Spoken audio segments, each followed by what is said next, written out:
Hey y'all, PJ Mama here.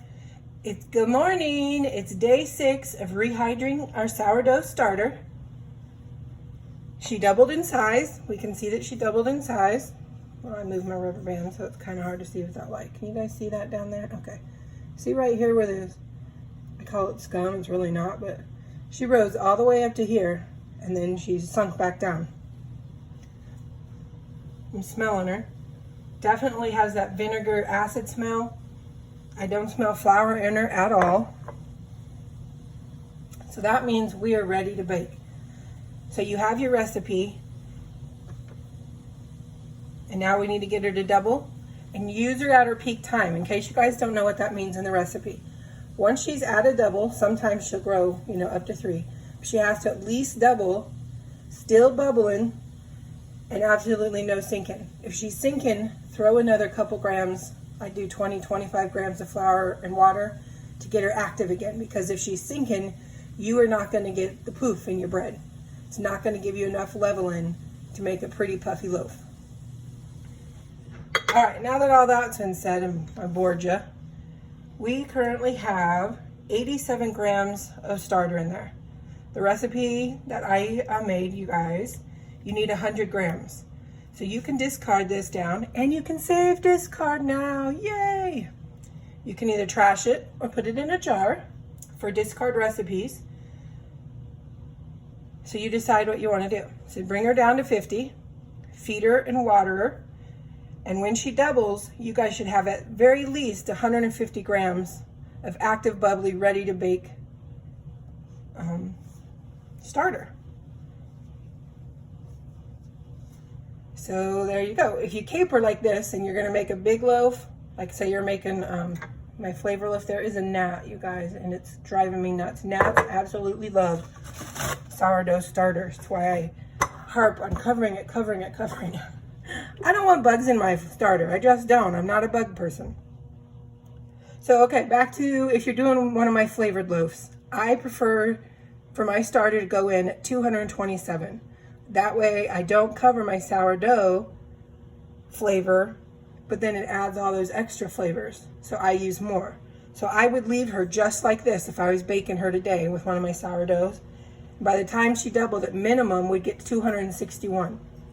So I'd use the 227, and that would leave us with, like, what is that, 33 or so? Would be plenty to go back and feed her and keep going. Does it kind of make sense what I'm saying? Like, you can decide if you want to discard or if you're going to use her all, but don't make her fat and happy. Let's not have a Thanksgiving starter. It is not necessary, and you're not going to get the bread that you want. It's not going to poof. Yeah, the first couple loaves, you're going to be like, what was she talking about?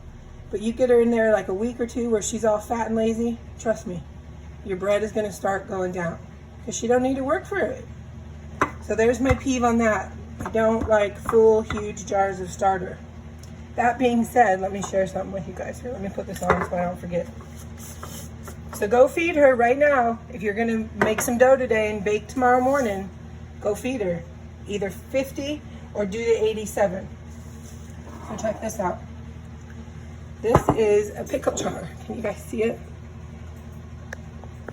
That I am currently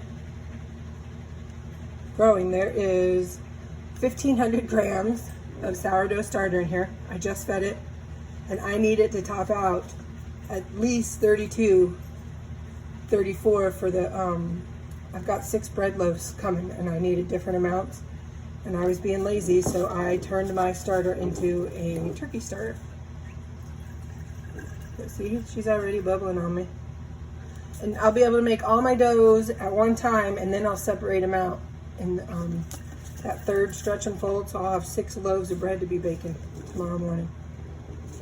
But isn't that funny? This is a turkey starter. Don't have a turkey starter unless you got some use for it. Huge amounts of baking. Yeah, sorry, that's a huge pet peeve of mine, and you will hear it over and over and over. All right, I have a surprise for you. Yesterday, after she doubled, I cheated, and I went and made a loaf. So let me go grab it so we can talk about how good she does. Hey y'all, I just pulled Francis. I told you I was cheating. Out of the refrigerator. This is her bulk ferment from last night. Look at all the bubbles in her. Do you see those? That's some amazing bubbleage right there, especially for someone so young. I'm gonna open up the lid. Look, these crack me up. I love these. And we'll take a look inside.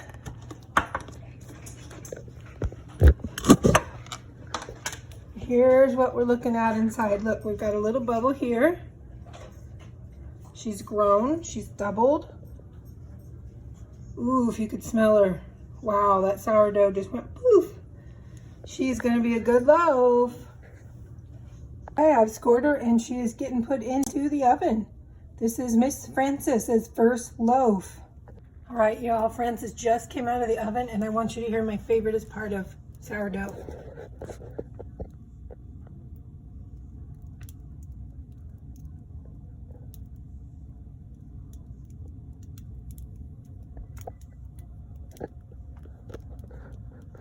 Can you hear little crackles? Ooh, I just love it. Okay, we're gonna cut her open here in just a minute. Well, okay, it's really gonna be like 2 hours because don't cut into it before then, otherwise you'll lose all your crumb. So here it is, the inside of the bread. It's got pretty good air holes. It's a little soft. Moist, I guess, would be the word you'd use. Happy sourdoughing!